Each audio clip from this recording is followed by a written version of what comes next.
అండి Vasu middle class అందరూ ఎలా ఉన్నారు, ఏం చేస్తున్నారు? ఇవాళ సోమవారం కదండి, ఉపవాసం. అయితే ఇడ్లీ వేడివేడిగా, దోశ వేడివేడిగా, ఇంకా చట్నీ, అలాగే మా ఇంట్లో పెంచుకున్న పిల్లులు ఎదురు చూస్తున్నాయి. ఎక్కడికి దూరంగా ఉండండి, దూరంగా పడి మా మీకు కూడా పెడతాను.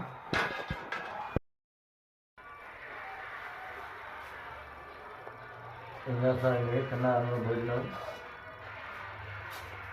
చెప్పారు కదా. ఇలా ఇడ్లీ దోశ అండి. ఫిల్మ్ చూసి ఎట్టుకుంటున్నాను. రెండు ఆడియాను